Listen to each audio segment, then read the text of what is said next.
Hello and welcome to the real asset show. CNBC Awaaz पर एक नई पेशकश आपके लिए, जहां पर बात तो रियल एस्टेट की होगी। आपके साथ मैं हूं विपिन भट्ट और हम हमेशा से रियल एस्टेट के बारे में, रियल एस्टेट के लिए ढेर सारी बातचीत करते आए हैं और ये कोशिश उसी को थोड़ा आगे बढ़ाने की, क्योंकि इस समय देश के रियल एस्टेट में काफ़ी कुछ हो रहा है। बात सिर्फ इतनी नहीं है कि कौन सा घर खरीदना है, कौन सा घर बेचना है, सही टाइम है नहीं है, और दुकान मकान, वो सारी चीज़ें तो रेगुलर हमेशा चलती रहती है। लेकिन इस पूरे मार्केट की नब्ज़ अगर आपको समझनी है तो थोड़ा और इस बाज़ार के अंदर क्या कुछ हो रहा है उसे जानने और समझने की ज़रूरत है, और वही कोशिश इस शो यानी कि द रियल एसेट शो में हम करते हुए आपको दिखाई देंगे। तो आई होप आपको शो पसंद आएगा। तो चलिए आज के शो की शुरुआत करते हैं और शो पे मैं इंट्रोड्यूस करूं अपने मेहमानों को। उससे पहले थोड़ा आपको बताऊं कि आज हम बात क्या करने वाले हैं। देखिए, इंडियन रियल एस्टेट की अगर हम बात करें तो इस वक्त एक बहुत ही खूबसूरत मुकाम पर खड़ा हुआ है, जहां पर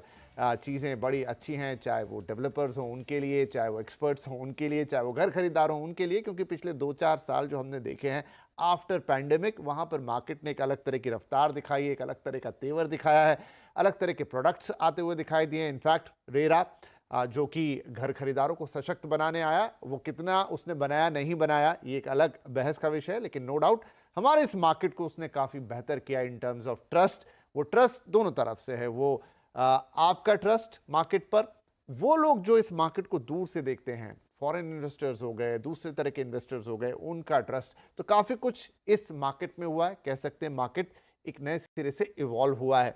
तो अभी जो हाल फिलहाल में कुछ ट्रेंड्स दिखे हैं वो ये दिखे हैं कि जो विदेशी निवेशक हैं, जो भारतीय बाजार में पैसा लगाते हैं, उन्होंने अपने पैसे को न सिर्फ और बढ़ाया है बल्कि उनके जो थीम्स हैं वो थोड़े बदलते हुए नजर आ रहे हैं। हाल फिलहाल में ब्लैकस्टोन ने कहा कि वो भारत में अपने निवेश को दोगुना करेंगे, और उसके साथ एक और चीज होती हुई नजर आई कि उन्होंने पुणे बेस्ड एक बड़ी real estate company Kolte Patil को एक्वायर किया, उसमें 60% से ज्यादा हिस्सा खरीदा। बाकी डील्स की बातें तो अलग चीज हैं, लेकिन ये बताता है कि अब रेजिडेंशियल में उनका फोकस बढ़ता हुआ नजर आ रहा है। और इस समय रेजिडेंशियल रियल एस्टेट मार्केट तो काफी इंटरेस्टिंग हो ही गया है हिंदुस्तान का। तो उसमें ये नया फंड, नया पैसा आएगा तो क्या होगा। और ये तो सिर्फ एक बड़ी बानगी है जो मैंने आपसे कही, लेकिन ऐसा और बहुत कुछ हो रहा है। बहुत सारा पैसा दूसरे एवेन्यूज से आ रहा है। वो पैसा कैसे काम करेगा, उसका इस पूरे मार्केट पे इंपैक्ट किस तरीके का होगा, क्या आपके लिए ये रियल एस्टेट को थोड़ा महंगा बना देगा या आपके लिए बेहतर प्रोडक्ट्स लेकर आएगा, डेवलपर इसे कैसे देख रहे हैं, एक्सपर्ट इसे कैसे देख रहे हैं, और इसमें हमारे लिए क्या टेक अवे है, ये सारी बातें आज हम आज करेंगे। तो चलिए अब वक्त है कि मैं मेहमानों से आपका परिचय कराऊं। तो आज मेरे साथ मौजूद है स्टूडियो में गुलाम जिया साहब, senior ED Knight Frank India, और हमारे साथ कार्यक्रम में शामिल हो रहे हैं बमन ईरानी साहब, जो कि अगर मैं उनकी कंपनी का तारुफ कराऊं तो रुस्तम जी ब्रांड है, क्रीस्टोन रियल्टर्स जिस नाम से कंपनी लिस्टेड है उसके सीएमडी हैं, और क्रेडाई नेशनल के प्रेसिडेंट हैं, और रियल एस्टेट पर काफी अच्छी बातें करते हुए हमें दिखाई देते हैं। तो आप दोनों का ही बहुत बहुत स्वागत है। टू स्टार्ट विद गुलाम जिया साहब, मैं आपसे पूछना चाहता हूं, ये जितनी शुरुआत में मैंने भूमिका बनाई तो बातचीत तो हम उसी आधार पर शुरू करते हैं। ब्लैकस्टोन अभी एक ताज़ी घटना है जो घटी, जिन्होंने ना सिर्फ एक अनाउंसमेंट की कि हम अपना निवेश भारत में डबल करेंगे, लेकिन उन्होंने ये भी बताया कि अब उनका फोकस, ऑलरेडी वो रियल एस्टेट में काफ़ी पैसा डालते हैं लेकिन अभी तक कमर्शियल, रिटेल, अन्य तरह के रियल एस्टेट में था, लेकिन कोलते पाटिल का एक्विजिशन क्या बताता है?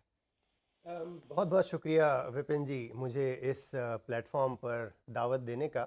आपके साथ गुफ्तगू करके हमेशा से मज़ा आता है। मुझे उम्मीद है आज भी ये सेशन हमारा उतना ही मज़ेदार होगा। बात शुरू कर रहे हैं, चूंकि ब्लैकस्टोन जैसे ग्लोबल प्लेयर्स का इंडिया का फोकस, और मैं ये कहना चाहता हूं कि 2005 में जब फॉरेन इन्वेस्टमेंट को एफडीआई की ओपनिंग की गई थी, तो कई प्रकार के फॉरेन इन्वेस्टर्स ने भारत के ग्रोथ में हिस्सा लेना शुरू किया था। लेकिन जो पहला वक्फा था तकरीबन 6-7 साल का, उसके बाद जो ग्लोबल फाइनेंशियल क्राइसिस हुआ उसके बाद और तकरीबन चंद एक साल, ब्लैकस्टोन उस सारे दौरानिए में मार्केट को दूर से देख रहा था। उसके बाद जो इन्होंने एंट्री ली है, स्पेक्टेकुलर एंट्री है। पहले उन्होंने ऑफिस मार्केट में एंट्री ली, उसके बाद फिर रिटेल, वेयरहाउसिंग और इस तरह के सारे रियल एस्टेट सेक्टर, अब जाके उन्होंने रेसिडेंशियल में एंट्री जाहिर की है। ये बहुत ही इंपॉर्टेंट माइलस्टोन है भारत के रियल एस्टेट के लिए, क्योंकि सारे जो फॉरेन प्लेयर्स हैं वो रेसिडेंशियल से अब तक किनारा किए हुए थे, वो इसमें हिस्सा नहीं लेना चाह रहे थे। और ये अगर लेते भी थे तो सिर्फ डेट फंडिंग के थ्रू या एनबीएफसीज के थ्रू अपना पैसा जो रूट करते थे वो था। ये पहली दफ़ा हुआ है कि जब अपनी इक्विटी उन्होंने किसी एक प्लेयर में, चाहे वो एंटिटी लेवल हो, लेकिन उनका एक्साइटमेंट रेसिडेंशियल रियल एस्टेट को देखते हुए ये बहुत महत्वपूर्ण बात है भारतीय रियल एस्टेट के लिए कि अब फॉरेन निवेश जो है, फॉरेन इन्वेस्टमेंट जो है, वो रियल एस्टेट रेसिडेंशियल, और residential mind you overall real estate का तकरीबन 75 से 80% हिस्सा रेसिडेंशियल रहता है, हमेशा रहता आया है। और आगे चल के भी अंदाजा है कि उसी प्रकार ये बिजनेस ग्रो होगा। तो इस सेक्टर में फॉरेन इन्वेस्टमेंट की एंट्री अपने आप में एक बहुत बड़ा मकाम है।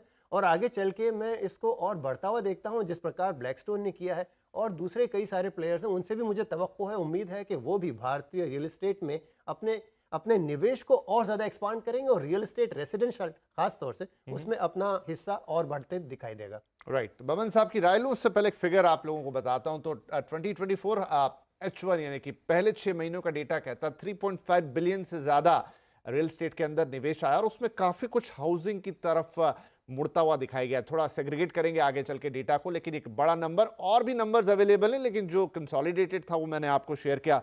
बमन साहब, गुलाम साहब ने अपनी राय रखी और वो इसको एक बड़ा मूव देख रहे हैं कि पैसा आ रहा था रियल एस्टेट के अंदर, लेकिन इस तरीके से सीधे एक रियल एस्टेट कंपनी का स्टेक लेना, मेजॉरिटी स्टेक लेना और सीधे रेजिडेंशियल में उतरना क्या दिखाता है इतने बड़े फंड हाउस का?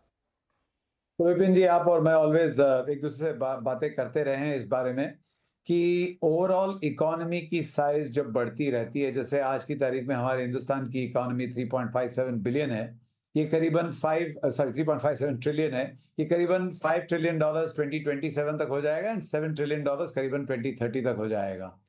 और इसके आगे आप NIS में जब आए थे, न्यू इंडिया समिट में, क्रेडाई का इवेंट जो था नासिक में, आपको वहां पे भी बताया गया था कि ऑलमोस्ट 60% हमारी जो पॉपुलेशन है इस कंट्री की, वो पूरी की पूरी अर्बनाइज हो जाएगी और ये अर्बनाइजेशन में बहुत नए सिटीज बनेंगे। और अगर इतना सारा ग्रोथ होना है तो मैं वहां पे हर बार स्टेज पे भी कहता हूं कि हमारे जितने डेवलपर्स आज की तारीख में इंडिया में हैं, अगर ये 24 घंटा सातों दिन काम करे तो हमारी जो डिमांड है उसको पूरी नहीं कर पाएंगे। और इसके ही चलते हुए आप देख सकते हो कि foreign funds directly indirectly India में काफी टाइम से आ रहे हैं। एज अ मैटर फैक्ट मेरे हिसाब से अगर आप देखें 20 2000 साल से जब से इन्वेस्टमेंट्स शुरू हुए थे आज तक, करीबन मोर देन, गुलाम जी ज्यादा बता पाएंगे, लेकिन मोर देन $1 ट्रिलियन ऑलरेडी इस इंडस्ट्री में आ चुके हैं।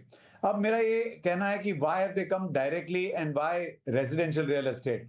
तो मैं कह सकता हूं कि एक तो बर्जिंग इकोनॉमी जो हमारी है, that is driving as a factor कि ब्लैकस्टोन यहाँ पे आया हुआ है and directly real estate developer बनने की उन्होंने चाह दिखाई है। इसके पहले जैसे गुलाम ने कहा कि they were already there in commercial, they were data centers कर रहे थे, रिटेल में थोड़ा बहुत फॉरेन इन्वेस्टमेंट आ रहा था, लेकिन स्टीवन स्वार्जमैन जो यहाँ के ब्लैकस्टोन के हेड हैं, फाउंडर हैं, उन्होंने बहुत क्लियरली अपना विजन स्पेल आउट किया है।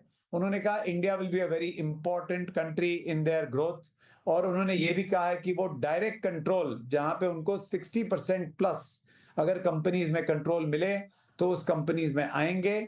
और रियल एस्टेट की तरफ उनका काफी ध्यान रहा है और रहेगा फ्यूचर में, और रेजिडेंशियल की जो डिमांड है इसे सेटिस्फाई करने के लिए और इससे उनको जो फायदा मिल सके, गिवन टुडे आपने जैसे कहा रेरा ऑलरेडी आ चुका है, गवर्नमेंट की पॉलिसीज काफी सुधर चुकी है, और आज की तारीख में even law and judiciary is a lot more quicker, जिससे आप डिसीजंस काफी जल्दी ले पा रहे हो। तो ये सारों को मद्देनजर रखते हुए they have come into India, और मेरा मानना है this is the first step. Blackstone आई है, और भी कंपनीज आएगी, और इससे ओवरऑल मार्केट जो है वो काफी सुधर जाएगा, बिकॉज रेजिडेंशियल डेवलपमेंट, एज गुलाम ने बताया, करीबन 80% of the total real estate market का प्ले है, लेकिन इसमें भी कई कैटेगरीज है। तो रेंटल मार्केट्स जो होती हैं, बैचलर अकोमोडेशंस जो होता है, लेडीज हॉस्टल्स जो होती है, सीनियर लिविंग जो होता है, ये सारी कैटेगरीज में स्पेशलिस्ट का काम होना जरूरी है फ्यूचर में। और ये सारे specialist will come not only through the Indian soil and Indian growth, but also inorganically international companies हमारे सॉइल पे आएंगी, और ये एक पॉजिटिव साइन है। Dubai got built this way, US got built this way, Korea got built this way, और it is time now India का भी ग्रोथ इसी तरह से होगा।